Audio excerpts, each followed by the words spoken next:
First of all, thank you. I'm delighted to be here and to be invited to come to Limerick. I'm going to talk about impermanence and this idea that if you work in the field of the built environment, a planner, an architect, or an engineer, you tend to believe, and we tend to educate people to believe, that what you do is permanent. What you do is a final statement in the city. And yet we know that the city is fluid, it does change, it does evolve. I want to use this kind of 50 minutes or so to actually explore the nature of the organic factors that shape the city, and actually ask the question about how we can, as architects, as city planners, work within that kind of structure and try and use it to our advantage. And I start with this. This is Abu's symbol, but the starting point really is the poem by Shelley, where he talks about the traveller in an ancient land who comes across a shattered statue. And the inscription at the foot of it is, "My name is Ozymandias, King of Kings, look upon my works, ye mighty and despair." And then it finishes with the fact that the head is being submerged by sand. And actually this hugely powerful figure who believed he could shape destiny actually is temporary. His power has been totally subsumed. And I think this is kind of quite an interesting metaphor for the work we do in cities. And actually what I want to do is try and use this talk to think about the city through a different lens. The city about impermanence, the fact that whatever we do will be superseded by the people who come after us.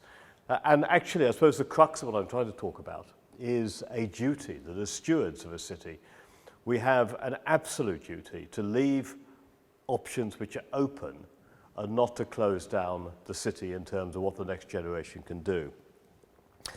But I'm going to start with a story. The man without the gun in this picture is Richard Kapuscinski, the Polish journalist and writer. And this is taken from his book, which was written in the 1970s, Another Day of Life, where Kapuscinski documents the fall of Angola. It's the end of the colonial era. The Portuguese are pulling out of Africa hastily, and basically Luanda is being left to its fate. And Kapuscinski documents what actually happens in Luanda. And during the period when the Portuguese settlers believe there's absolutely no future to stay in Luanda, they start to pack up the city. They pack up their possessions, but they also pack up their houses. They dismantle their houses. And the major industry in Luanda in the early 1970s is building packing crates. And large parts of the colonial city is crated up, moved to the quayside, and then ships come and ship it back to Portugal, where actually a lot of it was then kind of reassembled in the shanty towns that surrounded Lisbon in the 1970s. And I was kind of very, very taken by this when I actually read this. This idea, what is the city? It's not just a hard material object that we live in and that we actually feel we can touch. The city is actually quite ephemeral. And I really like Kapuscinski's description of how you can actually disassemble a city and put it back together again. And if you sort of take that as a kind of metaphor, it does rather change the way in which you see your work as an architect, planner, or engineer, or anybody involved in the physical built environment. Yeah, we know the cities are temporary. We know the cities come and go. Certainly in ancient history, cities have risen and disappeared. But actually the city or the town of Pripyat in Ukraine is an example where even in the present day, cities can actually be quite temporary. You can see in the distance there the nuclear reactor of Chernobyl. And because of that disaster, this city has been abandoned. This city is disappearing into the snow, into the forest. A fantastic book by Svetlana Alexievich, Chernobyl Prayer, where she actually describes how a city is abandoned. And there are a number of examples across the world where cities have actually had a function and have now been deserted. Although we live in an era where we expect cities to be constantly expanding, there are large numbers of cities, especially in places like Russia, which are actually declining. And a kind of a thought really from me is that if the global population plateaus about 2050, the people we're training today in architectural and planning schools will be actually finishing their careers and dealing with urban decline, which is a completely different set of circumstances from the conditions in which I've grown up in.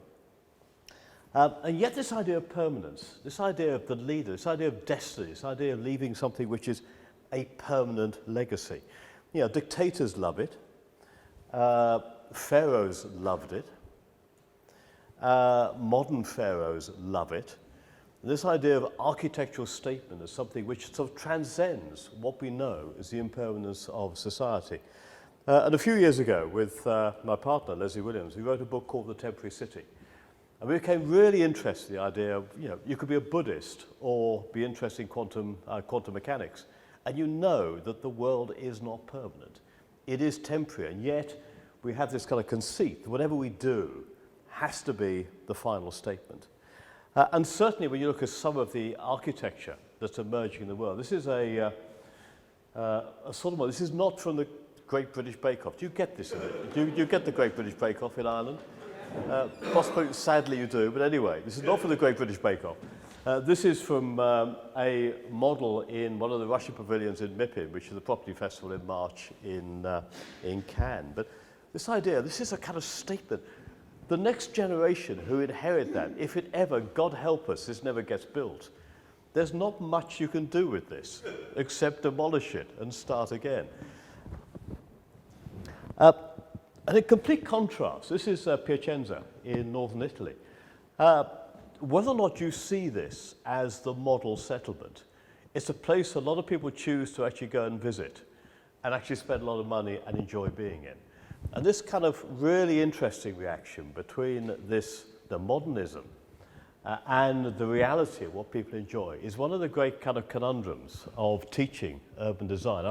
I am actually probably define myself as a modernist, but I'm very interested in the city and how it works. I want to talk about that in the next kind of 30 or 40 minutes.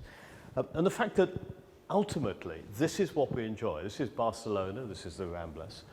This is civic life. This is the idea of public space. This is the idea of interaction. This is human scale, completely different from the earlier images I showed of Dubai and that strange confection from the Russian architects. The city is an open system. And the kind of interesting thing is, it's never complete and is always adapting. And I spoke earlier about this idea of stewardship. And if you're fortunate, I think I'm incredibly fortunate to work in the field I work in. But one has to accept that my stewardship, if I can ever claim to have had that over a city, is very, very short-lived. And it's about leaving as your legacy this idea that something that the next generation can do something better with, not trying to close it down. The city is also, the reason why we live in cities is it's a place for chance encounters. That piece of Russian confection and Dubai is not a place for chance encounters. Piacenza is. We live in cities, however we design them, however we style the architecture. We live in cities because we're social beings. And this idea of the chance encounter is really important in how we design our cities. A few years ago, I was invited to do a lecture in Dallas, and I arrived and had bad jet lag and woke up at about 4 in the morning and decided when it got to 7 o'clock, I was going to go out and have the best American breakfast I could in downtown Dallas. After an hour of dismal trudging around the streets, I found a coffee in a 7-Eleven, the only place that was open. Because Dallas was a city based on the car, not on the pedestrian, not on the human scale. And there was absolutely no possibility of a chance encounter in downtown Dallas between 7 and 8 in the morning, or indeed in any of the other 23 hours of the day that's going to happen in that. And this is kind of very important in how we actually view cities. The cities we live in Also, you have to see them in terms of how they've evolved. The medieval city, I was kind of enjoying walking around the medieval city here in Limerick. Yeah, it looks kind of rather clean now, but actually there were dirty, chaotic places. No idea about planning, no idea about zoning, no idea about order. There were places of chaos. And even up until the 18th and the early 19th century, they were places of chaos. It's only really in the middle to late 19th century, around about the 1870s, that the emergence of something which we call town planning, certainly in the United Kingdom, started to come into force. And actually as a reaction to the fact that chaos was never going to produce the kind of urban living environment which was sustainable in terms of health and longevity and social cohesion.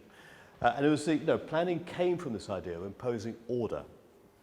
And out of that came this idea of building and planning controls. And somewhere in the 20th century, we rather lost the idea about the city of chance encounters and became very interested in the idea of the city about planning and control. And then, certainly again in the UK, and it's apologies for using UK rather than Irish examples, but we then discovered this idea of conservation. And I think conservation, the conservation movement in the 70s, was a very, very powerful force for good. But it also imposed this very interesting freeze on parts of the city. And a freeze that, parts of the city were going to become absolutely permanent. Now, I live in a house which was built in 1835, and it's protected historically. But the interesting question of, will it still be standing in 500 years? Yeah, I don't think the bricks will last 500 years. I don't think the fabric will last 500 years. So this idea of freezing the historic environment has really interesting questions which we haven't yet started to explore and unpick. And then this kind of impact of post-war development and suddenly moving from the chaos and the scale of the city towards these kind of new forms which you didn't really understand. Forms around the imposition of zoning, of office blocks of particular buildings, or indeed these kind of very, very strange forms of suburbia. And I can tell you as well, apart from Dallas, you're never going to find a cup of coffee here in the morning, and you're never going to have a chance encounter. And unlike Piacenza, you're never going to fall in love somewhere within the street network here. So what we did start to develop in the post-war period was this idea of highly zoned, rigid cities, which started to actually move against this idea of what good urbanism should be, around this idea of the scale of the human being and the interaction of the human being. This is a picture which I really do like. This is Berlin, this is Prenzlauer Berg. This is a piece of public space, and there's nothing particularly remarkable about this. The design isn't particularly great. It's not going to win any design awards. I mean, it's not brilliant. But what is fantastic about this is that, first of all, this is a piece of leftover space which is being used. But what you have to understand about this picture is it's 8 o'clock in the morning, it's February, and it's -4 degrees. And yet, this space is working. There's a real lesson here about how cities work. That whoever designed this was actually understood the basic elements, which was this idea of aspect, sunlight, and actually the sociability of sitting next to people as opposed to sitting in benches separated. I think there's a huge amount we can learn about how cities work by looking at these kind of images where somebody has actually got something right.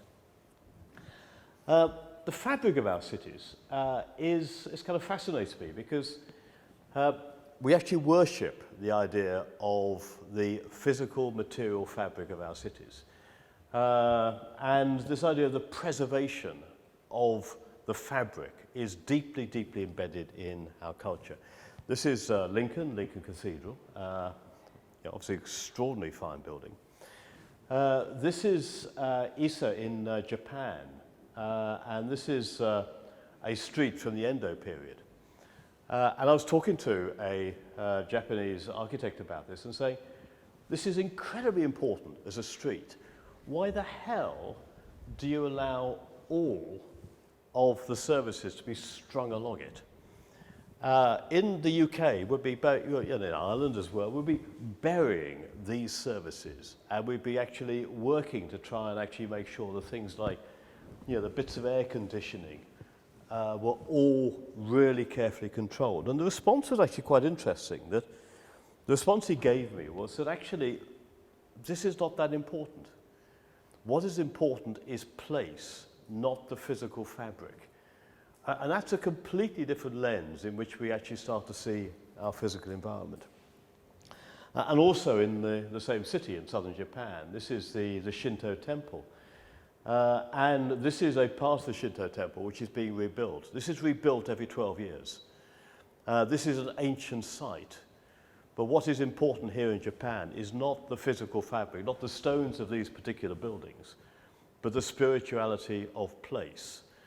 And when you look at the way in which other cultures see places and space and buildings, it raises really interesting questions against what we take for granted as what appears to be the obvious logic that the physical fabric of a building and a place is fundamentally important as opposed to the essence of place, which other cultures would actually celebrate.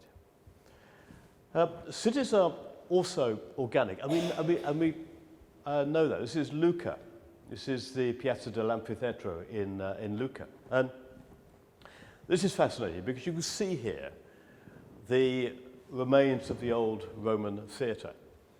2,000 years of history, but the imprint is still there. It's now used as a market. It's a lovely place to have supper. It's a part of the city.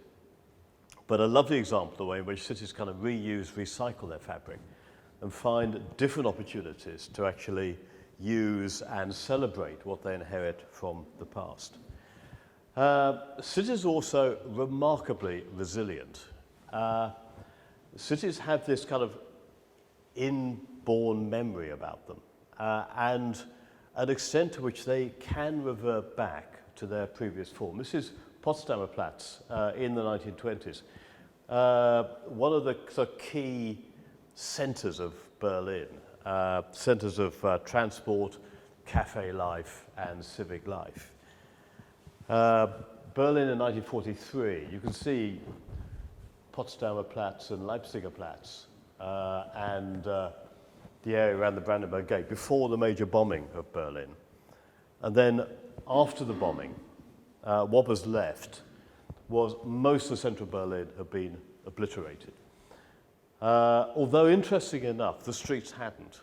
It's a very, very powerful example of actually streets endure far more than buildings. You then had the division of the city, and the Berlin Wall carved its way through down to Potsdamer Platz and basically eliminated Leipziger Platz in the southern part of this picture. And the Berlin Wall appeared to be an absolute, fundamentally permanent piece of the division of this city. I remember conversations with friends in February 1989 where we said, I think you might see the reunification of Germany in our lifetime. It happened 7 months later. And it created the opportunity for the reunification of the city. And this is the relatively recent image of Berlin. You can see that actually what has happened is that underneath this part of the city, which had been obliterated, rubbed out, the city has kind of re-emerged. Leipziger Platz and Potsdamer Platz has re-emerged as a new center. So the DNA of the city is a lot stronger than sometimes we imagine. There's also another kind of interesting feature about Berlin. Two things, that a city divided by a political divide, which appear to be almost insurmountable. Two things happened. First of all, when reunification happened, the East Germans and the West Germans put their two city models together. And being Germans, they fitted perfectly. Secondly, the paving details, the small granite pavers in East Germany and in West Germany were still being used even though one was kind of Western and capitalist, one was Eastern and communist. And certain things endured long, long beyond and far beyond any political divide. This kind of innate strength of the city is something which is to be kind of recognized and celebrated as something which can always come back. So I want to come to start to talk about impermanence again. This is Zygmunt Bauman, Polish sociologist, philosopher. And Bauman coined this phrase, liquid modernity. And Bauman looked back on the 20th century and the modernist movement with this kind of thought that in the 20th century, we believed that with enough data and enough information, we could predict the future, we could plan, we could have long-term strategies. Whether you were a city government or a state or an individual, life stretched out in front of you and you could control the future. What Bauman coined, this idea of liquid modernity, the 21st century, Bauman suggests, things are moving so fast that you can no longer do that. This idea of assemble data, analyze it, predict and plan. By the time you've done that, the world's moved on and you're out of date. And Bauman talks about this idea of constantly adapting tactics in life. This idea under liquid modernity, whether you're a city government or a state or an individual or a large-scale business, you're constantly having to adapt to a set of events which are outside your control. And I was kind of very interested in Bauman's ideas because actually apply that to the work you do in terms of city planning and design. And the conclusion you draw from Bauman is this idea of coming up with these big, grand master plans is now obsolete. You know, the 21st century is not about, measure, plan, predict and plan. It's about strategies for incremental change and adaptation. To illustrate this, this is a graphic I produced when we were Design for London. And we thought it would be kind of interesting to map every organisation, not people, every organisation in London involved in designing one piece of public space. And this is it. And it's not meant to explain anything, it's just meant to say it's really complicated. And actually, this is a complete maze. This is the dark matter of cities. This is the politics. And underneath Bauman's ideas, we said, well, actually, maybe the role in terms of city planning and city design isn't about designing. It's about navigation. It's about understanding process. It's about finding a way through these labyrinths of the way in which we structure society in the 21st century. Sometimes finding the right path, sometimes putting the right people together, and sometimes brokering an agreement that sometimes results in change, that sometimes can be quite good. And that, for me, is also instrumental in rethinking what city design and planning is about. It's not about design, it's not about the drawing board, that's important, but actually it's about brokerage. It's understanding the processes which drive cities. And this could be, you could draw this for Limerick. It's probably bigger than this actually for Limerick, I guess. You could draw this for Limerick, but if you don't understand this, the master plans and the designs we produce sit on the shelves gathering dust. And out of this, round about the mid-90s onwards, developed this idea of meanwhile temporary uses. And a few years ago, I wrote a book called The Temporary City, where I wanted to explore why temporary urbanism had emerged.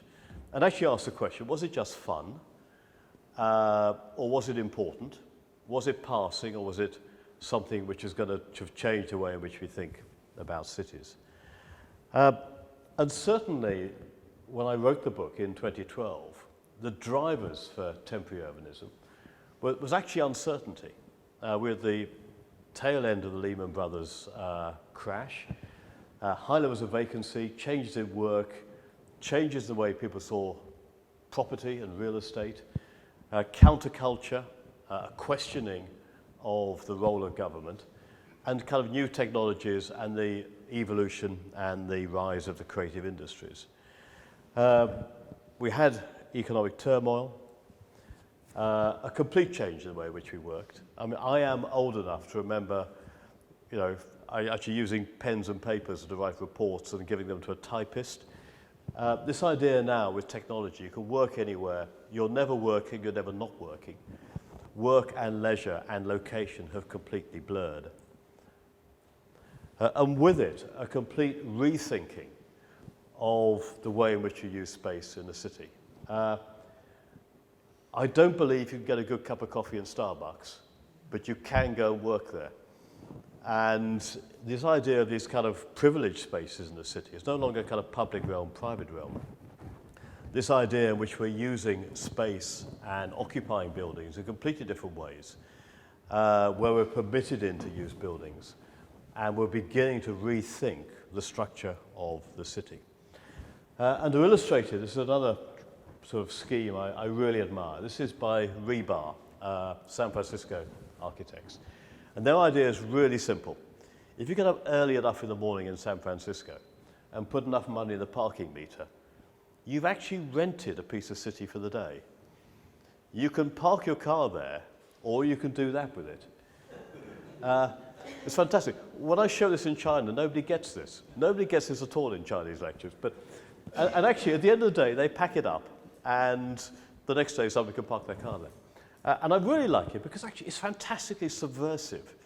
It's asking really interesting questions, not just about how we use space, but how we value space, and how you can actually use very, very simple strategies to completely subvert the meaning of what you're supposed to do with spaces in the city.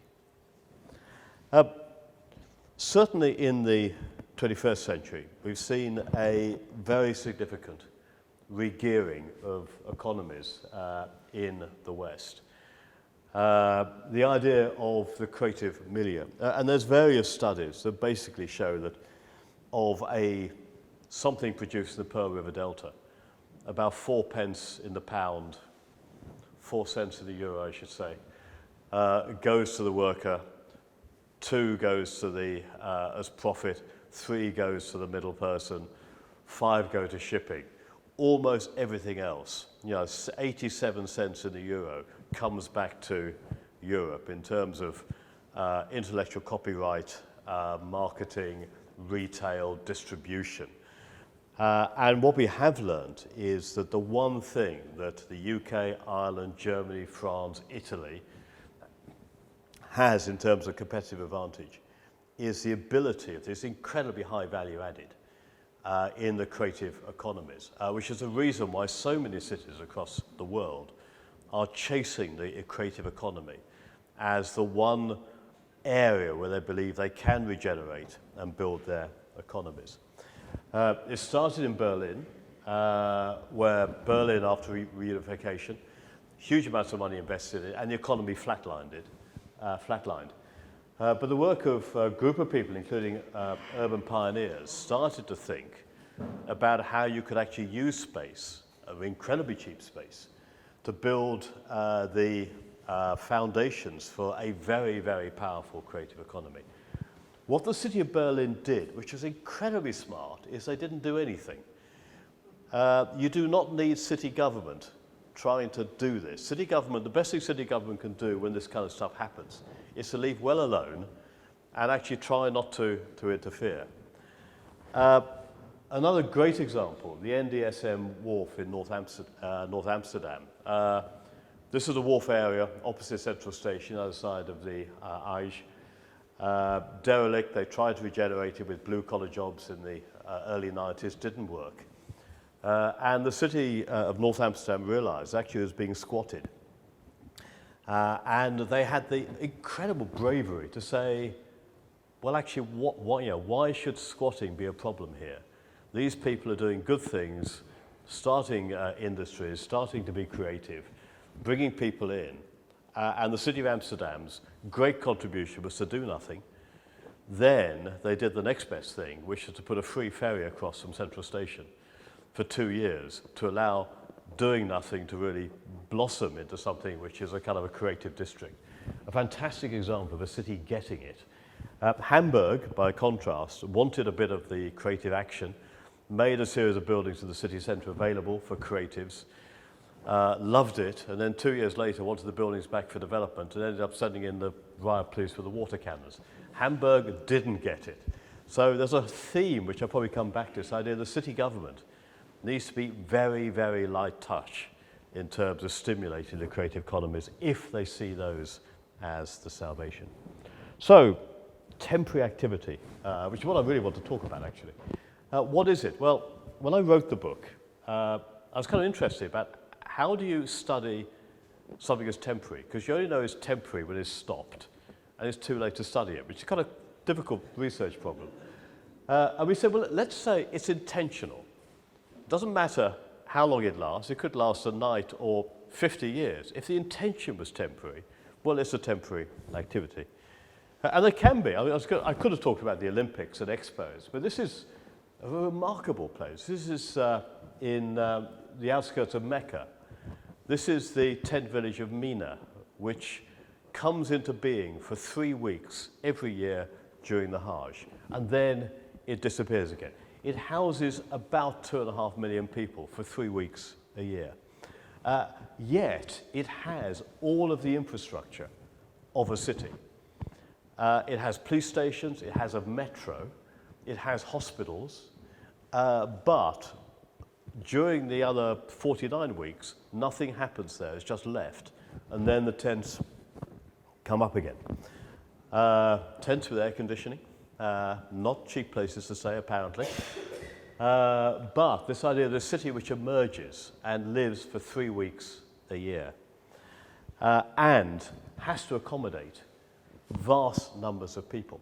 There is a festival in northern India, which happens every 12 years, where 76 million people come together on the banks of the Ganges for 3 weeks. Now, I can't get my head around that. The population of the UK, what's the population of Ireland? About 9 million? 10? Less? 4 million? 5? Well, that's, I don't know, 15 times the population of Ireland gathering on the banks of the Ganges. I had a student who was studying this, and I said, well, actually, how many people die? How many people are born? How many garlands of jasmine flowers do you make for a city of 76 million? And what happens to human waste, of course? This poses really interesting questions, again, about this, what is a city? And the nature of cities as groups of people rather than physical places.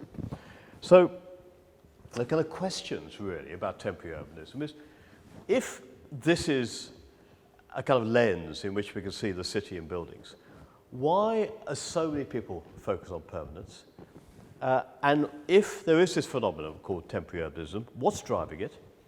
Is this a manifestation of a different set of conditions we're now living in? And if so, how can we actually adapt to use it as opposed to killing it stone dead? I suppose the starting point of this is actually it's not new. A sixth of the world population lives in conditions of extreme poverty and lives in conditions which are actually, slum conditions and incredibly impermanent. And what's kind of interesting when you look at the literature about temporary urbanism, which has got a lot of fun at the moment, actually the really serious end of architectural planning is working in these areas, trying to introduce a degree of permanence in the lives of the sixth of the world population who live in abject poverty, where frankly they're living from one day to the next. And this is, so the previous picture is Istanbul, this is India. And this idea of these kind of incredibly temporary conditions. In Istanbul, 54% of the building stock has no building approvals at all, which in a major earthquake zone is a serious disaster waiting to happen. This is Mumbai. The idea of fires, health hazards, etc., are a critical factor affecting people on a day-to-day basis. In the West, however, we've played with temporary events for a long time. This idea of the fun fair, the circus, this idea of theatre that comes and actually enlivens people's lives within the cities and within settlements. This idea about how we use the streets for performance. And what we have seen from this is that when you can use this idea of temporary interventions in the city, it's actually rather pleasurable. We've all got wonderful memories, I hope, of childhood, of circuses, theatre, events, performers. And like great theatre, I mean, it happens. You can never see it again. You can enjoy it at the time. And it's really powerful because it's finished. It can never be repeated.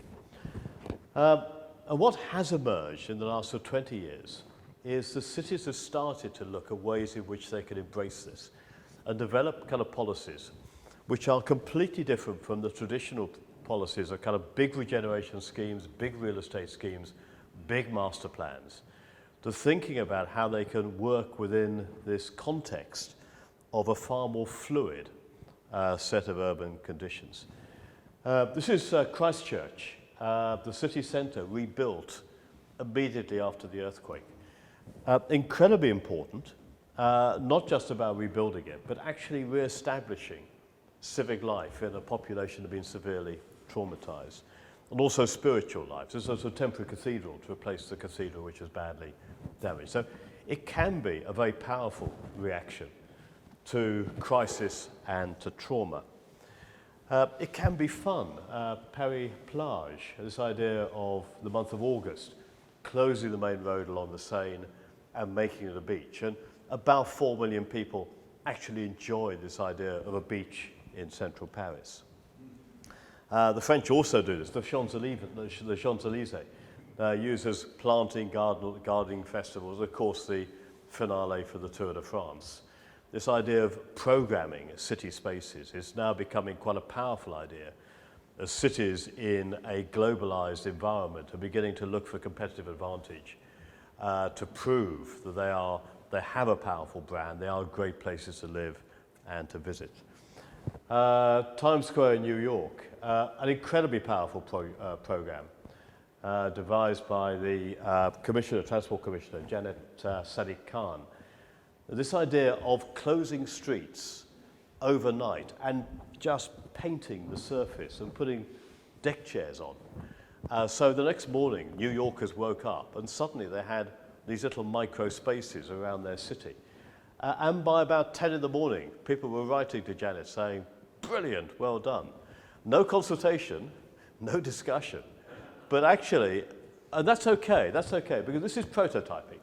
And I'm sure if there had been absolute uproar by 10 o'clock in the morning, Janet would have been out of a job and should have been replaced, and they'd all have been removed. But it's about how you kind of reimagine, a bit like the rebar scheme of the parking space. This idea how you reimagine and revalue civic space. This is also New York near Grand Central. A temporary Lido put up for the summer. It actually packs up entirely into a single trailer. And again, it rethinks about how we use and value civic spaces.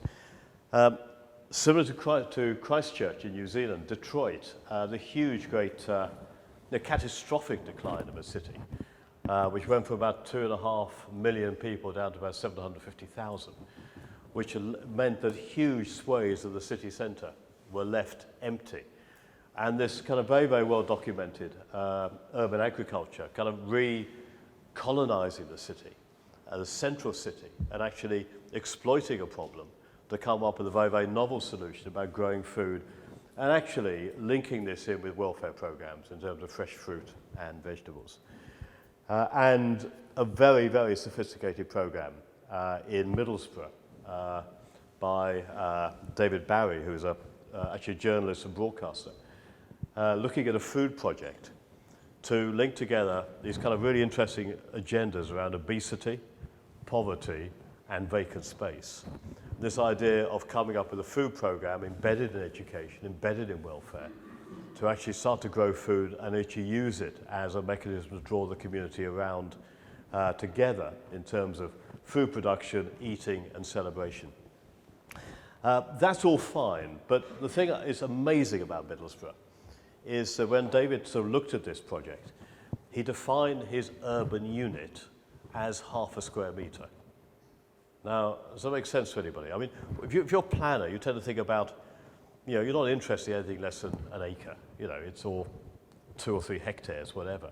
The fact that David said, actually, half a square metre is how we view the city. That's a window box. You can grow stuff in half a square metre. So seeing the city as aggregate units of half a square metre was a really interesting way of reimagining how you develop urban policies and urban strategies. Temporary interventions as a result of vacant land. Pop-up shops, a bit of a mixed bag this. This is actually Hermes. I think Nike or Adidas did one in New York where if you were in the know, you had the privilege of being able to go and spend about $500 on a pair of trainers. A very, very strange twist on consumerism, but the way in which this idea of temporariness is being picked up in terms of the mainstream and the edges and the fringe. Rethinking how space works. Now, I'm guessing, there are no Germans here, so I can say it to his audience, but if the Germans can do this, close an autobahn on a Sunday and have a farmer's market, then hey, look, anybody can actually start to break rules and actually rethink how the city works. Rethinking, this is Spitalfields in London, an old market which is being taken over and programmed, not just as a great space, but a space that's actually spilled out and has started to completely change the area of Spitalfields and Bethnal Green around it. And then kind of really small interventions. Ginger Line, another London-based thing. This is a restaurant. The Ginger Line being the colour of the North London line, the London Overground through North London. And the idea, if you sign up, you get a text message about a week before saying, we're opening a pop-up restaurant for a week, in this case in a theatrical costumiers somewhere in New Cross. And this idea of this kind of very, very interesting programming of the city is all beginning to challenge the way in which we see it. Essen in northern Germany, this idea of a kind of incredibly drab city centre, kind of post-war reconstruction, but roll out what's called the flying green carpet. And suddenly people are using it, they're sitting there having picnics. So you can transform civic space overnight with really clever and actually incredibly cheap interventions. Another scheme from London, this is a temporary cinema built underneath a flyover, called Cinema Under the Flyover in North London. And then this idea which you can use for floating restaurants, floating barges, ships, boats. I'm doing a project in East London at the moment where we are proposing to float in almost an entire temporary quarter, which we think we can assemble in about 2 or 3 days to animate a part of one of London's eastern rivers. Another scheme from London, this is in Union Street in Southwark. The developer was using it for car parking, wanted to develop housing. So one summer he set up a Lido, the second one a garden centre, and donated the plants to the local housing estate, the third one a bar. The fourth summer he developed it for housing. But the political process was a lot easier because the local people really liked him and actually recognized that he was embedded in the community. So this idea of using temporary interventions to build social capital is now becoming quite a powerful driver in the way in which people are beginning to think about property. Events which change the way in which you see parts of the city. Sports, it's a temporary climbing centre. And this idea of agriculture. Now, Roger Madeline did a talk a couple of months ago. He might have shown this. This is King's Cross. The skip garden. The idea of building skips donated by the contractors, planted by local volunteers, local community, organic, sold to the Guardian newspaper canteen. This is as virtuous a circle as you could possibly get. But actually, what's lovely about it, of course, as King's Cross is built out, the skips can be picked up, moved, and it's the perfect example of a kind of flexibility. And what Roger Madeline and Arjun were doing here was actually building their social capital, engaging with the local community, building their networks, and actually producing something which was actually making use of land which is otherwise not to be used. Another scheme for King's Cross, a temporary theatre, which lasted about 3 weeks and was kind of very, very memorable. Work I did with a firm of architects called Muff, looking at engaging the Bengali community in parts of East London around traditional chalk-based painting on tarmac areas. This is from Lisbon. It's actually a pretty expensive part of Lisbon now. At the time, in the 1980s, very, very run down. using art to actually rebadge and reinvent a neighborhood. And then community-based activities. The Gorilla bicycle lanes in Toronto is a lovely scheme, a bit like the rebar parking bay. The City of Toronto wasn't interested in putting bicycle lanes in. So actually, all you need to do is go there and paint them on the road. And actually, it's just kind of interesting because it raises very interesting questions about what the state allows you to do or not, and what it can't stop you doing if citizens decide there's something really powerful to do which can change their lives. These have now largely been consolidated into the cycle network of Toronto. You can have fun, you can animate spaces. This was a car park space. And increasingly, they're cooperatives who come together to occupy vacant buildings. This is the Oubliette Art House in London.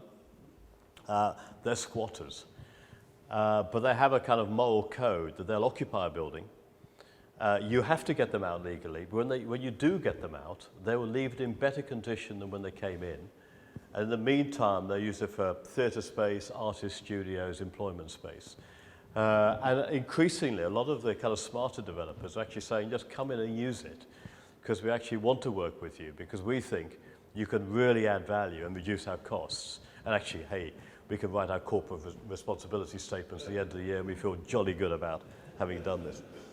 And then the kind of micro scales. This is Frank's Bar in Peckham, students. This was is the top of a multi-story car park. This cost €6,500 to put up. It actually made a profit for the students, and it was fun as a bar for the summer. So I'm going to start to sort of wind this up towards some kind of conclusion and move on to the kind of question about, okay, a lot of this is fun. Some of it actually might have some meaning, I don't know. But can we really use this as an opportunity to rethink the way in which we design cities? Could we apply it in London, in Limerick, in Dublin, in Paris, in Bordeaux, in Dakar? Does it have the ability to develop techniques that can actually change cities in a meaningful way, as opposed to having fun? There's nothing wrong with having fun. We don't use that word enough in planning and design. We don't talk about fun, but actually, can we develop something which is more powerful? This is obviously the London Olympics, and this is a piece of work by Allies and Morrison, who did the master plan for London Olympic legacy. And the big problem was, what do you do with something like this? This is a really big bit of kit sitting in the middle of the city. Actually, unlike the Bird's Nest Stadium in Beijing, this was never meant to be permanent. It has now become the home of a football club, but it was never meant to be permanent. But it posed really interesting questions about how could you embed this in a piece of city which could evolve over 100 years. And the inspiration came again from Italy, from the amphitheatre in Verona. This is a night when they're showing opera. It's a regular feature in Verona in the summer. And what's remarkable as a piece of legacy is that 1900 years on, this is a piece of heavy city kit which is still having a really important function in the cultural and civic life of Verona. And we thought, gosh, if we could do something half as good as that in London, and get 1,000 years of use out of the Olympics, then we'd have done pretty well. And what we did like was the way in which, over the years, a bit like the example from Lucca, Verona had kind of wrapped itself around the city, timely reminder, wrapped itself around the city. And we asked the question about whether or not, possibly, in London, as we devised the legacy master plans, we could actually do that. And we became interested in a set of drawings that took the Olympic Stadium, built around it, and then projected this idea that sometime it might be demolished. You'd be left with the kind of the imprint as you had in Lucca. This idea of a piece of city which actually has a memory of a previous event, but which has actually evolved through various permutations. That is actually now embedded in the long-term master plan for the Olympics. And then thinking about ways in which the spaces could be used in an intermediate way. This is on the edge of the Olympic Park, a space which is not going to be developed for a number of years. We thought about this as a theatre stage. You know, theatre stage, you go into a theatre, the curtain comes up, is a blank stage, but you know something's going to happen there. And that was a very interesting way of trying to imagine what the Olympics could do in London. So out of this, I think, come a set of techniques which I think we can use. One is this idea of catch and steer. We can't, under the conditions of liquid modernity, I've now run out of battery. Is there a charger?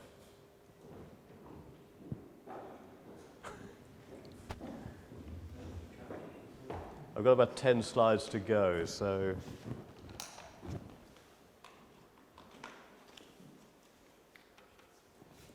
Brilliant, thank you.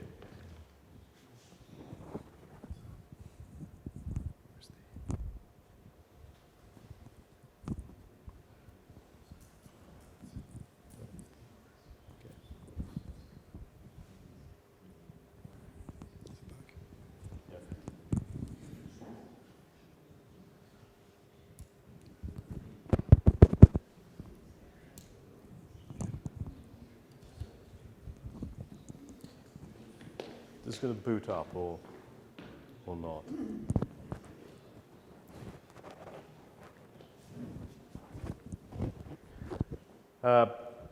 Well, this might boot up again, but I'm just going to keep talking. It is booting up.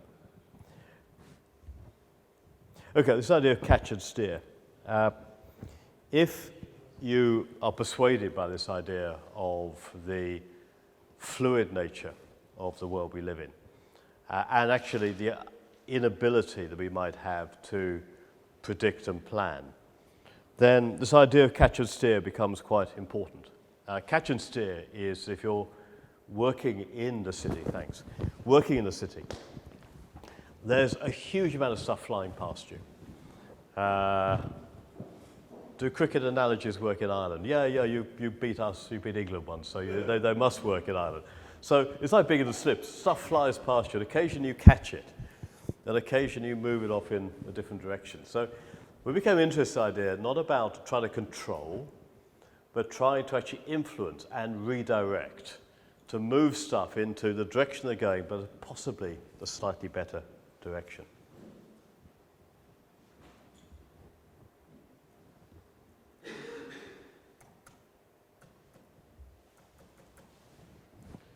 So I've frozen here.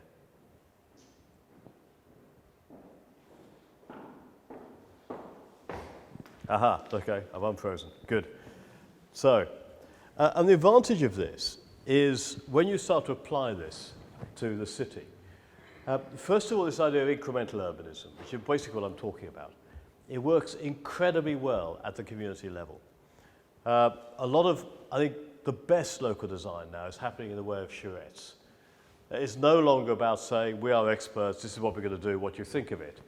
It's about moving your design teams into the community, renting space, having a big table, spending 3 weeks talking, arguing, drinking, discussing, walking around the site, sometimes digging a hole and planting a tree because you think it's a good idea, but actually developing this dialogue between communities and the design teams. It allows you to think about the city on the micro level. Think about how you can possibly dismantle, disaggregate bits of the city, the way in which you used to be able to take watches apart or clocks, understand them, and then sometimes put them back together again, and sometimes make sure that those interfaces work a lot more effectively. And it does develop a set of techniques around thinking about what's there, valuing what's there, physically and socially and economically, nurturing the possible, working within that kind of matrix, all those bubbles of the people who design public space, and defining what's missing and trying to do it. And this is a very, very different approach. And then sometimes thinking about how you actually start and do stuff on a temporary basis. This idea of the temporary uses and incremental urbanism is not about doing something because you want to do something really important and permanent. It's about starting and basically allowing what you start to subvert and distort where you thought you might be doing. Certain things will fail, certain things are time limited, certain things might be so successful they spin off. Other things, which you prototype and test, take you in a slightly different direction. And this is actually quite a different approach to design than the normal way in which we teach it. And out of it comes a very, very different set of relationships. We're no longer just designers here who work on the drawing board or the CAD station. Design works a lot better if you understand how it's managed, and then if you understand how it's curated and stimulated. And I think in the last few years, we have seen this really interesting blurring of boundaries between the architect designer and the graphic designer and the artist and the community activist and a whole range of disciplines who come together to put on a show that sometimes can produce great places. Bringing in people to do specialist play can turn what's otherwise a very nice but not very successful piece of public space into something that's used. Putting on concerts brings people in. It invites people in to use space. And the choreography of space. And again, Roger Madeline might have talked about this in King's Cross, the way in which you work to actually show how space can be used and bring people in to use it. And sometimes use as a way to bring people out to say, what the hell's going on in my neighborhood? And actually use these events as a way of actually having a discussion with people and having a dialogue which can lead to a discussion about how the neighborhood can change. And underneath this, I suppose, as I said about Berlin, one of the real tricks of government has to be about not governing. It's inherent in government that it's about control. Politics is about control. Politicians feel if they're not controlling, they're probably not going to get re-elected because things are going to go wrong. This idea of zones of tolerance in the city is really quite important. And where you get this kind of creative economy self-generating, it's normally because there's space for it to happen. And like North Amsterdam, it's about having the courage to say, let's just try and see where it's going to go. Probably the last example I'm going to use is this. This is the Godsbanen Centre in Aarhus in Denmark. Disused railway station. The city took over the ownership and they moved their culture department into the offices, opened up one side as a gallery, built this kind of rather ugly centre with a kind of cinema, theatre, bar, conference centre, restaurant. But the really smart thing about Godsbanen is here, the old station buildings, they created a community workshop where anybody in Aarhus can go free of charge and make stuff. Their tools, everything from IT equipment through to lathes, and there's 6 people who are paid to help you make stuff in Aarhus. The Faculty of Engineering Architecture is the back. They can come in and help you. And if you're really successful, we've got all this vacant land. A lot of people have started to build sheds and workshops to spin off their ideas and enterprises. This is not particularly costly to do. It's a lot cheaper than building an opera house as a flagship regeneration, especially if you're Hamburg. And it's a way of thinking about how you use very, very smart ideas to kind of unlock the latent potential of the city. So that's it. It can be fun. I think it does have a role. But actually, the most important thing is we think of cities outside the box in terms of big architectural gestures and start to think about the working deeply within the fabric of the city to shape change, make change happen, and to celebrate it. Thanks very much. Anyway, thank you very much, Peter. A wonderful talk, rich, full of ideas, full of fun, full of joy. And I would love the audience to also think about some of those ideas and put it into a local context and say, hey, what could we do? What might work here, which would be great. But before we get to that, a little challenge. I mean, call me a terrible old cynic or something like that, but I have a vision of planning as being about people making money. Actually, planning is all about brown envelopes and developers and people actually screwing the system and building horrible concrete whatever, which you see on the Dublin Road, old Dublin Road, coming into Limerick in a sort of abandoned shopping centre. Can you really challenge that, if you like, rather sterile side of planning with your wonderful, fun, imaginative and fluid planning? Well, I think people get the planning they deserve because they get the politicians and the politics they deserve. And this is working? Yeah. Yeah. There is an element of that, and unfortunately, planning is wrapped up in real estate and with large hikes in property values.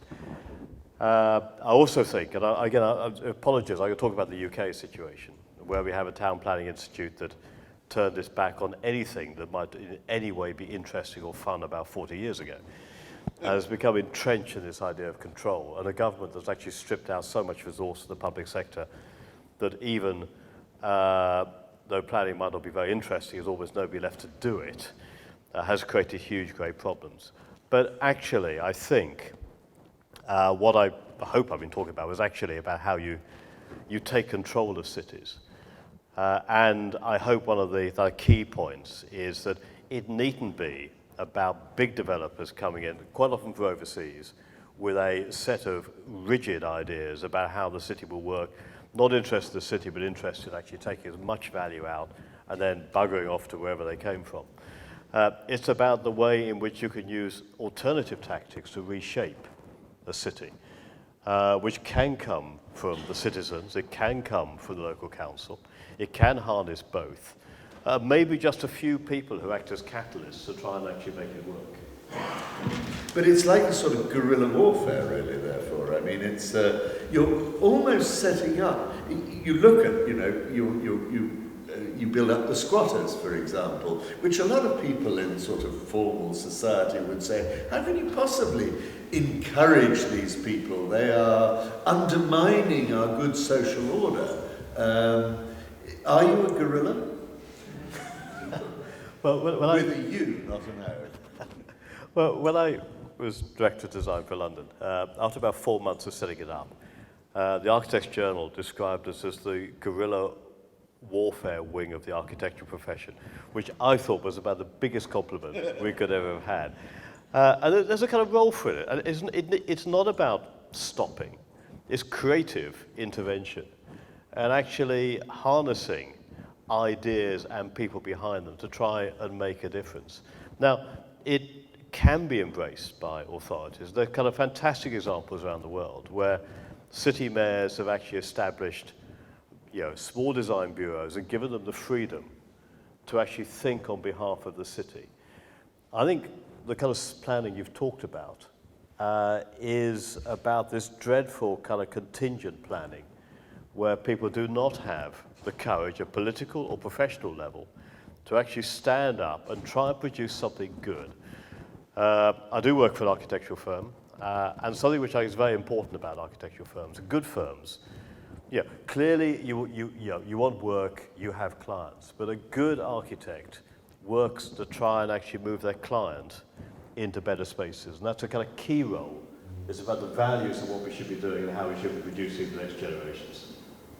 Okay, but I mean, say you are an urban planner and you are faced with a situation that you've inherited. You've got out-of-town shopping centres that have actually sucked half the commercial life out of your city centre.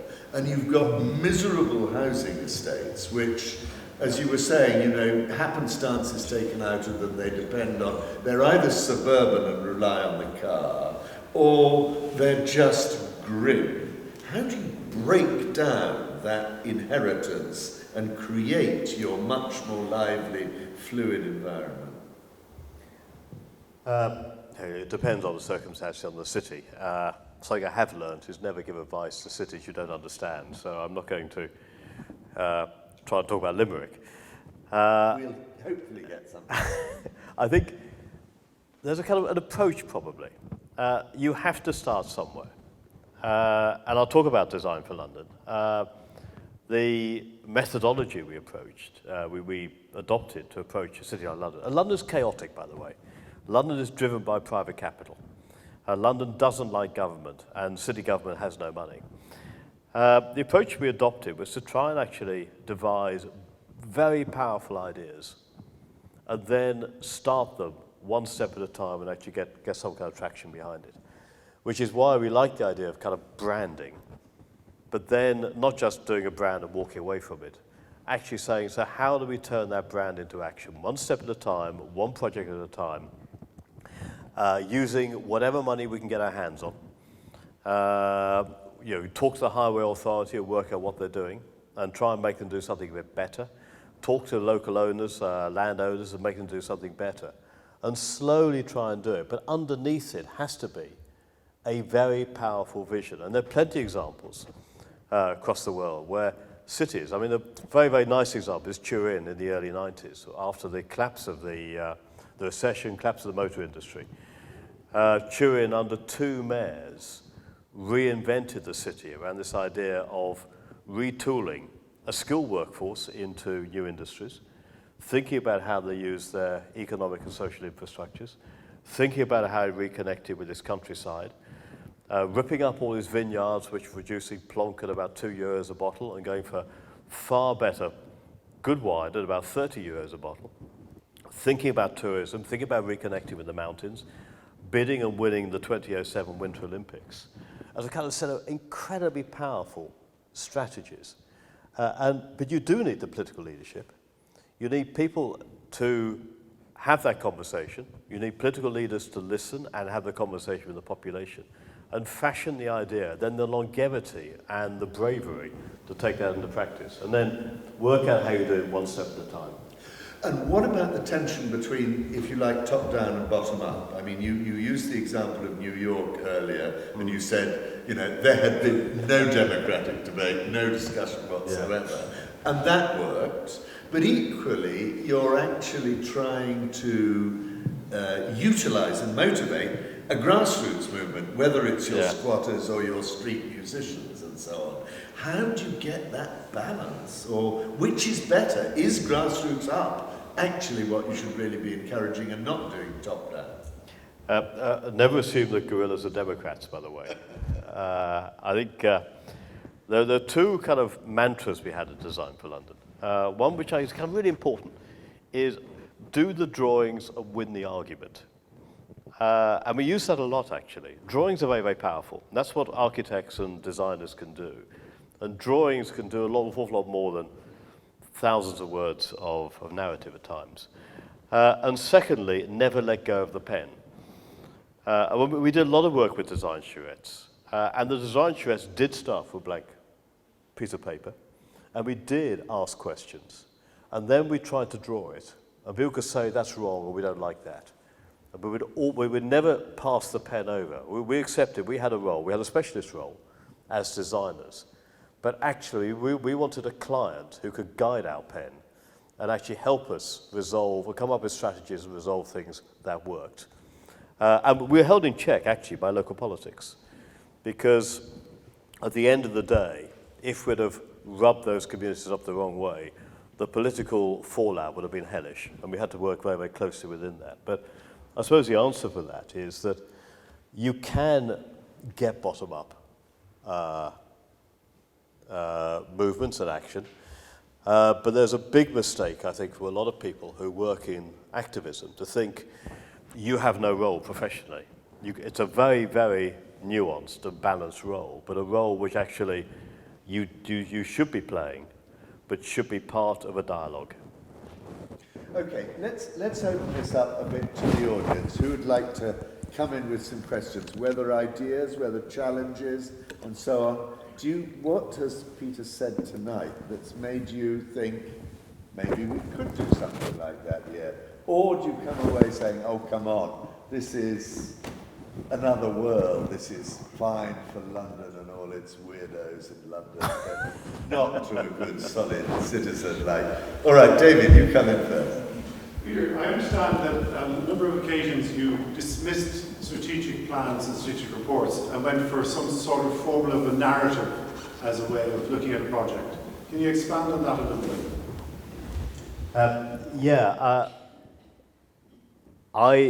I do quite like narratives, and I do like stories. And as social beings, the history of humanity is, part of it is about telling stories, relaying information orally. I think one of the problems that's happened, especially in the kind of second half of the 20th century, is that the professions which are tasked with shaping cities have become detached, have become highly technical, and have become fragmented. And certainly in the case of the UK system, it's embedded in a Byzantine legal process. The result of that is actually, generally speaking, 3 or 4 years to produce a plan, which is so utterly tedious at the end of it that nobody's ever going to engage with it. Now, you do need those. I'm not dismissing planning, the need for plans and regulations and rules. You need that in an advanced and civilized society. However, I think you do need to start from asking really basic questions. Sort of, what is this place? What is the essence? What's its history? What can we learn from it? How do we project it to the future and how we can shape it? And that is about storytelling. Derive a story and a narrative, you can then communicate and get a dialogue happening. And people love to have a dialogue around stories. People love to tell their own stories. Taken down to kind of community planning, understanding the oral history of an area is really powerful. Getting people to tell their stories back and interpreting through that how the place works, what works well, what doesn't, what's been damaged, and what can be built. So I think narratives are incredibly important tools in shaping a city. Okay, anybody like to come in quickly now? Yes, gentlemen. Do you like to? I presume. So I'll say tell us who you are. Yeah, Tony Cahill is my name. I presume that your playtime kind of stuff requires an infrastructure, drainage, water, power, gas, all of these things to be in place. Am I right in that? Oh, yes. Oh, yeah. So don't misinterpret what I've been talking about for the last hour. I mean, I'm not dismissing the fact that these are complex technical things. What I'm saying is overlaying that, the moves to shape them can be seen in a completely different way from the way in which technical people will see it. I think what the huge damage done to cities actually is by a number of certain professions, and I won't mention engineers, but engineers in particular, who see it as being a technical problem that needs to be solved. We need to do that, but actually when you look at the fine-tuning and shaping, especially the way in which you can reinvent a city and reconnect parts of it and rethink it, is a completely different set of professional requirements. And actually ones which we don't actually teach, or if we do teach, we don't teach them that well. Yeah. I have a question, broad question. Tim McLaughlin's the name. Broad question about the whole question of transported cities. In Germany now they're addressing the diesel issue by banning certain vehicles in the city centres. This is going to peter down into the Irish system at some stage, I imagine. And if it doesn't, I mean, air quality in London is a huge issue as well, and it's mostly related to transport. And so, are there any issues that you've considered in that context?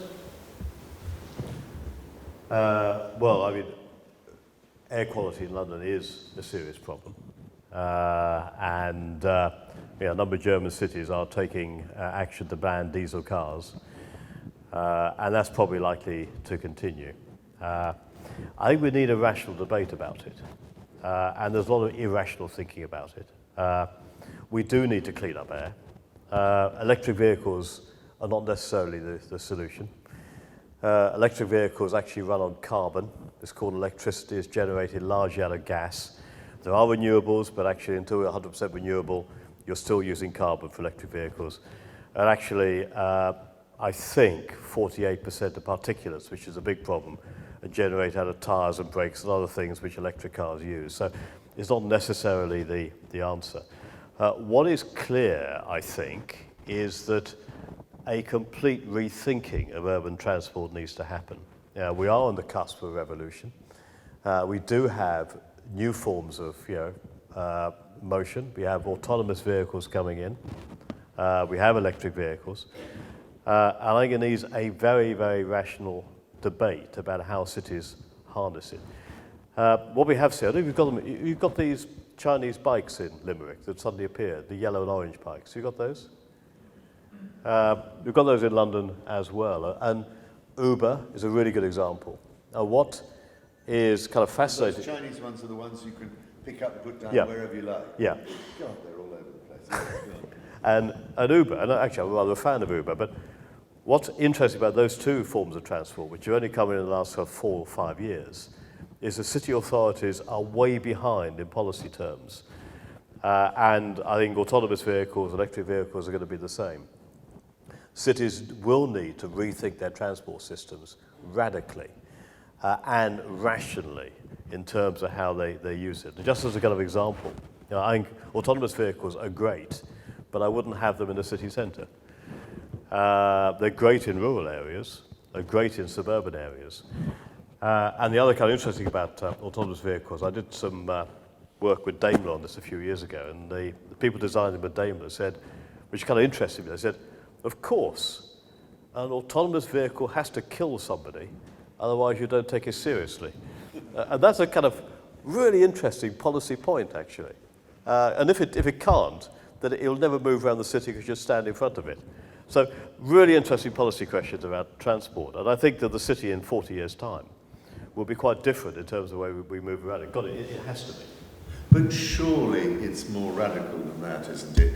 Can we really accommodate vehicles of whatever form they are, where every individual is just making their own choices, and we are rapidly facing gridlock, whether it's in Dublin, perhaps a little bit less here, Beijing is a nightmare, Moscow is a disaster. Yeah. We've got to actually say, no, we can't have individual transport for everybody, whether they like it or not. No, that's absolutely right. And autonomous vehicles are just another form of transport, actually, for people privileged enough to pay for it. I showed a slide of the city of Piacenza. Piacenza is a city which actually you walk and cycle around. You don't drive around.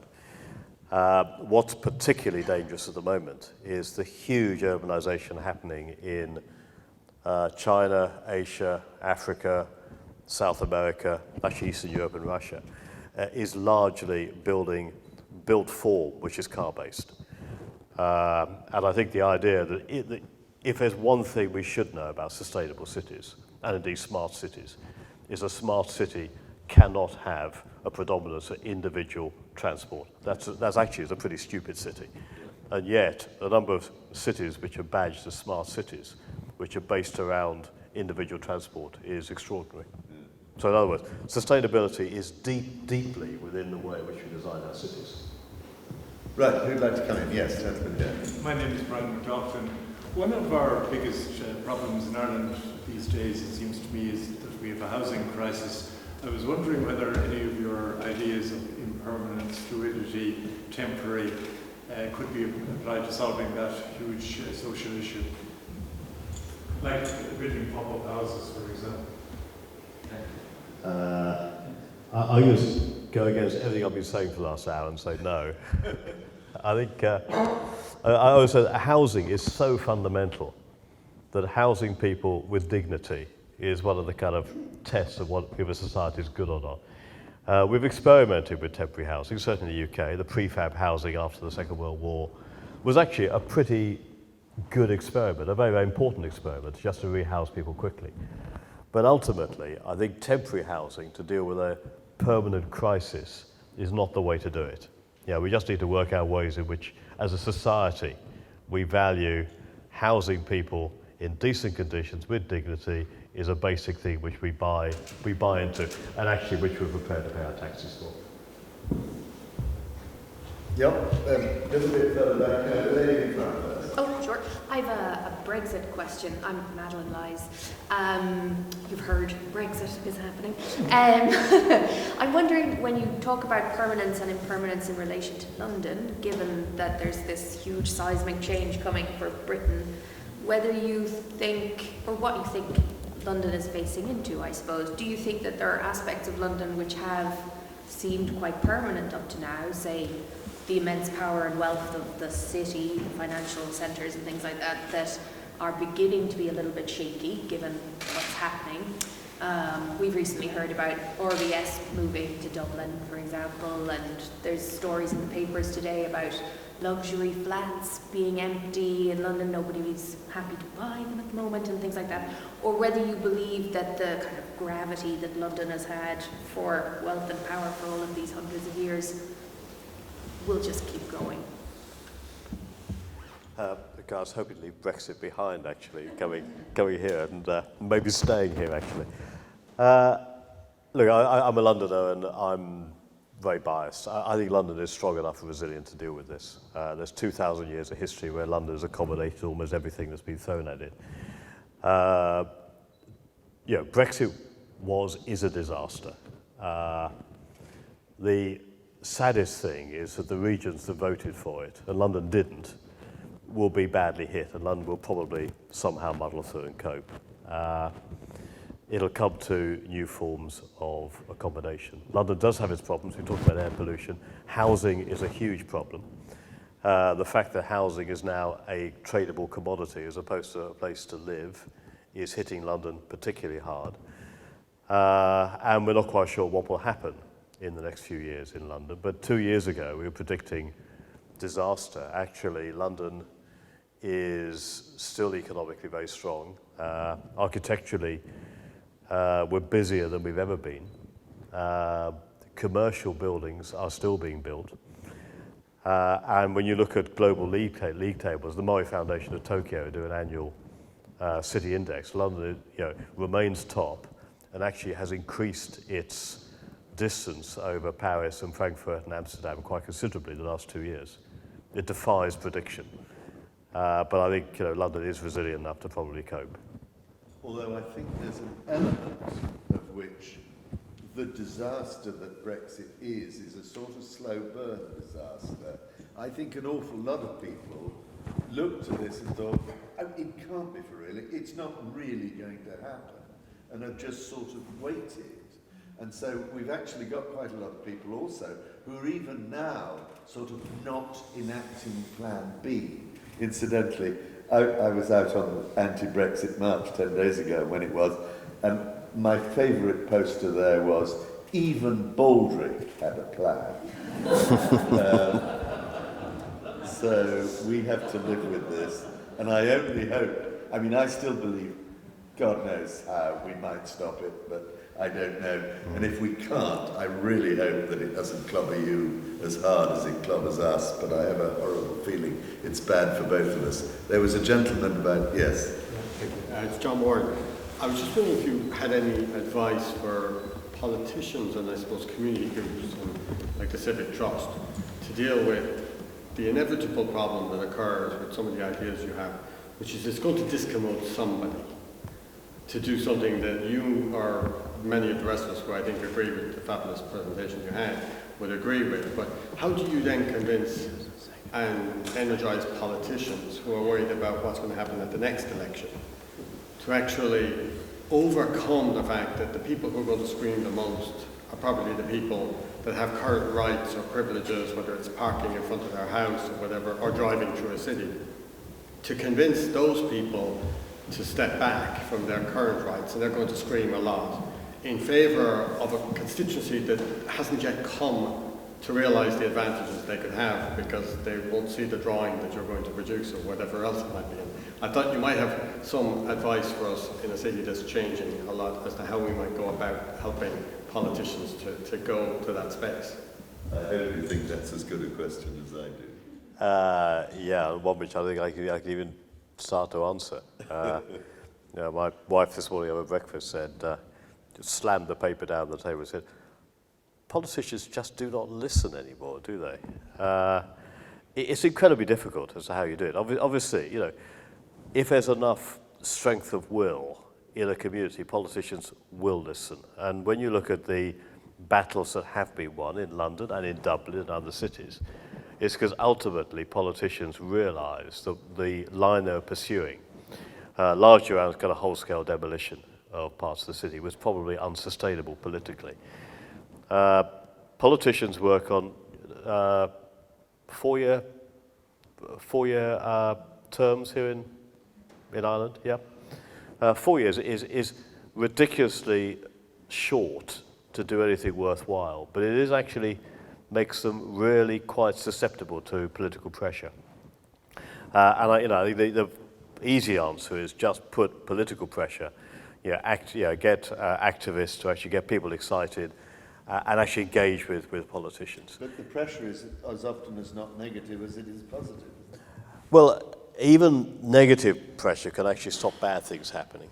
To try and get good things to happen, I think you do need good politicians. And actually there are good politicians around. And the cities which have emerged, I talked about Turin, really interesting case in Tirana where the mayor, Eddie Rama, assembled a small architectural team to try and think about how you change the fortunes of Tirana. Barcelona in the early 90s around the Olympics was driven by a mayor who understood that design could actually change, good design, not just the Olympics but public space and the feel of streets in the city could change it. There are plenty of examples around there. I mean, the sad thing is how few cities actually emerge and light up. But if you get a good politician who can drive that, you actually get that. The problem is how do you get enough politicians who are interested in these kind of areas? And actually this is not particularly interesting politics, unfortunately. It is too slow burn. I'd like to ask you, Peter, we all learn by our mistakes. What mistakes have you made in this long career that actually has been really salutary for you in learning? Oh, I'm just being too optimistic, I think, is the main problem. I think, individual mistakes. I mean, if you work in this field, and you have had the chance to influence bits of city, you realise you make strange detours on your bike to avoid looking at certain places. And most people actually admit to that. And I was involved in the King's Cross development. I live in Islington, and I was acutely aware if I got that wrong, I'd have to make a huge detour on my way to work if I got that wrong. So yeah, and you haven't. No, I have. Well, so far, maybe I have, but if I have, I don't realise it. So I feel that's okay. Mistakes. Well, I think actually my views have changed considerably, rather than mistakes. And strangely enough, I've moved to being far more sympathetic towards the development industry than I was about 30 years ago. And realising that good developers actually take huge risks and are the agents of change in the city. And developers get a bad press. A lot of them deserve it, by the way. But there are good people out there trying to do good stuff. Will we, look at our shopping malls. Look at these huge shopping complexes. Limerick's got them dotted all around its edges. We're building them in Berlin, which we both love. It's got ridiculous numbers. And they're sucking the lifeblood out of the streets, which are in a way... haven't we got that all terribly wrong? Oh, yeah. I've never been responsible for shopping malls, so I didn't own up to that one. But no, we have. How do we get it right if we've got it wrong? We've made fundamental mistakes with our cities. This idea of out-of-town shopping, this idea of ring roads, this idea of car-based movement, this idea of unrestricted, poor-quality housing in suburban environments, this idea of letting our cities decline, this idea of third-rate development on key sites, separating, in the case of Limerick, which I've just seen, separating the Georgian centre from the river. These are massive, massive mistakes, of which, a a lot of, the next generation is going to have to put the sticking plasters over and try and actually resolve. And that's the challenge that we're leaving behind us. It's not a good legacy. I think underneath it all, we should know what's good. We come from a culture where we understand what the good city looks like. And we can talk about it. But it's a bit like somebody who, is trying to lose weight but actually gorges every night on bad food. I mean, that's what we're doing in our cities. It's how we actually turn that round is the difficulty. That does come back to your question about how do we collectively start to influence it and actually turn that round. Yeah, I love your idea that a city should be about the chance encounters, and that's what one should be encouraging. And the city, I mean, it's a way, it's bringing back the human being into our city's life, isn't it? And not thinking it in terms of infrastructure. Yes, have we got questions about that? Quick one, Leo Dillon. Absolutely, I love that idea. Sing out quite loud. Sorry, okay. Obviously, the bishop didn't expect people to be shouting. I love those slides where you've shown the community-based or the community involvement in the design process and coming up with those simple ideas. I suppose coming from a design background, the simplest ideas can be the most difficult. And they're so easy to get so wrong. And last week in Dublin, there was a great example of community involvement in Devoney Gardens, where they brought out Dublin City Architects to work with the community. What are they looking for? What do they want as they're designing a new public space? So would you think, what advice would you give for that type of community involvement? Because do you think you still need that professional design experience to be able to curate and to collate the input of the community to interpret what they're looking for, to bring that back? Because it would be very easy we'll all get together, we'll all have 50 ideas and we produce a mess. Is there a scale, and do you think authorities, should it be a professional architect that works with that group, or should it be the local authority that just simply goes back all the post-it notes to the engineers and says, turn that into something? So what type of skills would you think are needed to turn those ideas into, I suppose, good outputs? We had a mantra at Design for London, which was good architects might produce good buildings and bad architects never will. And actually, I think that's really important, actually. Bad dentists are never going to give you good teeth. A good dentist might. So same with architecture, same with designers. So the first thing is, if you want to have a different form of dialogue about how your city is shaped, you need to make sure that your city is procuring and recruiting people who are willing to do it and actually believe in it. And then finding people who actually have the track record to do it. I think it's really powerful to do it. And I go back to Roger Madeline, who was talking here earlier. I guess he was talking about King's Cross. But one of the kind of really interesting things about his approach was this idea of his statement. He said, I would go anywhere, anytime, and speak to anybody. And that completely changed the way in which that particular development happened. It removed a huge amount of political risk, and it built a degree of trust which allowed the development to go through with far less opposition than we would have had. And I think that's the real lesson from this. If you get a good dialogue, and a dialogue which is kind of respectful, which actually goes in and says, what do we want to do here, and actually develops ideas out of it, as opposed to saying, we're going to do this, what do you think?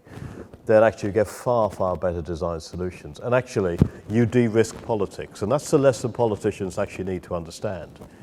That life is a lot easier if they embrace this idea of open dialogue through design. I'm shortly going to have to wrap this up, but we've got 3 or 4 minutes perhaps left. Any last questions? Yes, question here. Just historically, Limerick had been declining in population since the mid to late 19th century. How can confidence and trust be earned back, not just by the citizens themselves, also the traders?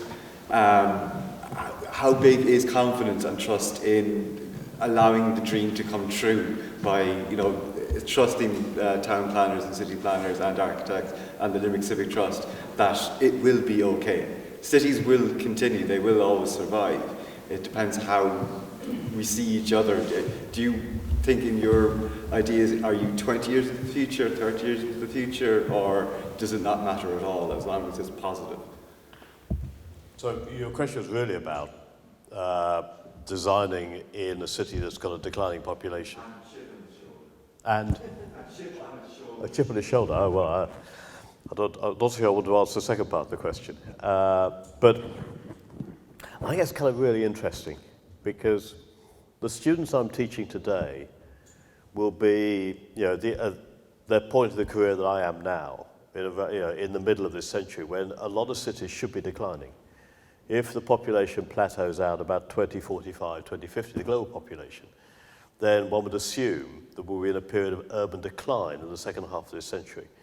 Now, I don't think anybody has any idea what that means, except people of my generation who lived in London in particular, which was declining for the first half of our careers up until about 1990. Urban decline is really difficult to deal with. A growing city might have problems, but at least you're working with something that's going in the right direction. But I think it's not just about population. I think one of the things I found out in conversations earlier today about Limerick and other cities isn't necessarily a decline in population, but actually people fleeing from the city outwards. This kind of flight to the suburbs, which is a factor of a lot of American cities actually, which means that the city centre becomes hollowed out. And you end up with a suburban condition. Some of the images I showed of these places, these rather sterile places. And I think that even with a declining population, a city that really invests in its city centre makes it an attractive place, makes it an exciting place, and a fun place, and a place you want to go to. Even with a declining population, will actually start to regenerate the way in which the city works. And I think that for a city like Limerick, and I said I wasn't going to give any advice, but I'm going to now, investing in the city centre, and investing not just large amounts of money, but investing in really clever ideas, will probably do more to try and actually change the way in which this city and other cities work than anything else that could happen. And then the city will lose the chip on its shoulder. Perhaps. David. Any last questions? All right, one more. Two more. Yeah, David Rice. Just a question on what you're talking about with architects working back with the public with consultation, and also the New York one where you said that they come up with solutions without any consultation. Is that architecture doing the sort of design research that is probably more familiar to graphics and product design type of ethnography, where there is design research with people and there's consultation with people who aren't necessarily aware of it? I don't know. I should know the answer to that, but I don't. I'd imagine there has been research to back up what happened there. There is certainly a certain amount of research in terms of attitudes in the sort of 1 or 2 months afterwards. In terms of the long-term economic change, I don't know what's happened. I imagine there is research, and certainly, one of the areas where there was change is sort of Times Square, which has completely changed its appearance and its image since the 1980s. So there is a lot of case study evidence about the impact in terms of places changing as a result of these kind of interventions. I don't know what actually research is out there, but I probably should. And I think there was a question behind you, was that? Yes? Right at that. Hi, Stand up so we can. I'm just wondering, having worked in London, has anything changed about the way London interacts with basically the public in terms of what planning evolution is going to happen in the future? Basically what I'm thinking of right now is in terms of understanding Limerick's future state, that future state in terms of a plan hides behind a PDF document in behind a county council website. But are there in your time in London, have any new emerging methods of explaining or engaging with the public in terms of the narrative of the future of London emerged, whether that be alternatives to the PDF or digital technologies more broadly, or how does the narrative get communicated, explained, and in turn, has anything changed about the way in which the public interacts with that process? Well, I'm probably too old to really answer this question. And actually, I haven't worked in practice, certainly for the government, in a time when there was a kind of media, the use of media and the way in which it's used, it is now. So that was 7 years ago, and that's really moved, and I'm out of date on that. I think the idea of how data is used in the cities is one of the great blind spots of government. The private sector really does get this, and the use of data around people's habits, around shopping, around movement, and around how you target a market is incredibly sophisticated. I don't think city authorities have actually started to really understand how they use it. And certainly are a long, long way away from ways in which you actually use it to actually communicate. Maybe that's not a bad thing, actually. I don't know the extent to which you picked up the issues around Cambridge Analytica. You must have done, because it was involved in Trump and everything else. So the misuse of data, maybe it's a good thing the cities are actually not very good at it in terms of the way in which it's not being harnessed. But actually, it is a gap. And if you really want to actually get a sensible dialogue with the communities you're working with and trying to design with, then actually, you know, we have to really embrace the media, and we're actually really quite bad at it. Yeah, it is an extraordinary challenge because, you know, the old traditional forms that we were used to use, you used the local newspaper to communicate and so on. It ain't there any longer half the time. I'm delighted to see the Limerick Leader is still staggering on, but nonetheless, nobody's making any money in that area any longer. I think I better wind this up, and I better wind it up by asking everybody to thank you, Peter, for an absolutely marvellous